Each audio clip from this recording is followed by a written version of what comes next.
The White House is firing back at the new congressional investigation of President Trump. The House Judiciary Committee is looking for evidence of corruption, abuse of power, and obstruction of justice. The Trump administration calls the investigation disgraceful and abusive. Our senior congressional correspondent, Mary Bruce, covering the showdown on Capitol Hill. Good morning, Mary. Good morning, George. Well, in a far-reaching move, House Democrats are now demanding information from 81 people and groups that they believe can shed information on the president's campaign, his business dealings, and his presidency.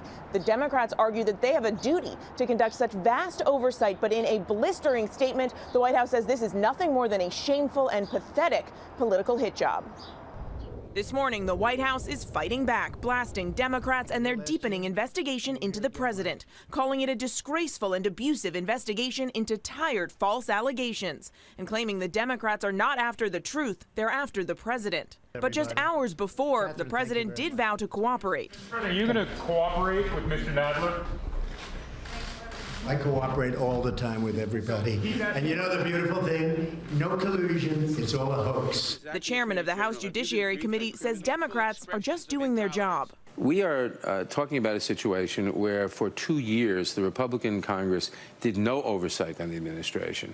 None. They in fact acted as shields for the administration for whatever they wanted to do. We have to protect the rule of law.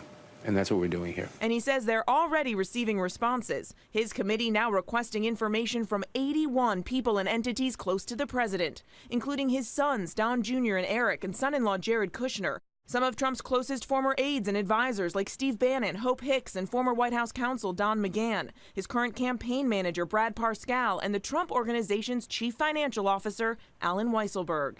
The sweeping investigation explores everything from the firing of former FBI Director James Comey to hush money payments to Stormy Daniels, to contacts between the Trump campaign and the Russians, and whether Trump and his family are profiting from the presidency. Now, Democrats on the Hill are also making clear they want to get to the bottom of what really happened between those meetings between the president and Russian President Vladimir Putin. They are demanding to speak to anyone who had any kind of insider access to those private conversations that we still don't know anything about, including those interpreters, George. Right, and those are separate committees. Mary Bruce, thanks very much. Let's bring in our chief legal analyst, Dan Abrams, for more on all this. Chairman Nadler did not use the word. They're very careful about not talking about impeachment, but that's what this investigation is, at least a preliminary impeachment investigation. Right. They're calling it oversight, but what's the enforcement mechanism for oversight? In the end, it could potentially be impeachment. So they are looking now at whether there is evidence there to impeach. Now, a lot of this, they're going to know they have, right? They're going to know a lot of what's here. They now just want it officially on the record. A lot of these documents have already been turned over to other authorities. Correct. So when you're talking about these three buckets, this obstruction of justice, and then you've got the corruption, the new one, though, really is the abuse of power. That's one that Mueller hasn't looked into, no one else has really looked into, using the presidency for personal gain, abuse of power. Those are the sorts of things that could also be perilous. And the White House says this is plowing over old ground, but the Congress has quite distinct responsibilities from the special counsel. Right. The Congress is not trying to say there's a crime per se committed. When you're talking about A, either oversight, or B, potentially impeachment, what you're saying is that we think as a political matter that the president could be removed from office. Now, remember, we've been talking about this again and again on the legal front. We say, well, you know what? Most people believe that Robert Mueller could not indict a sitting president. The follow-up to that is because the only enforcement mechanism against the president is impeachment. That's what you would do. So if you view it that way, you kind of say, fair enough.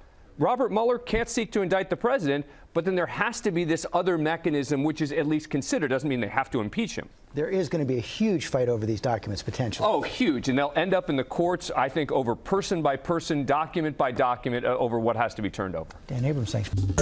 Well, hey there, GMA fans. Robin Roberts here. Thanks for checking out our YouTube channel. Lots of great stuff here. So go on, click the subscribe button right over here to get more of awesome videos and content from GMA every day, anytime.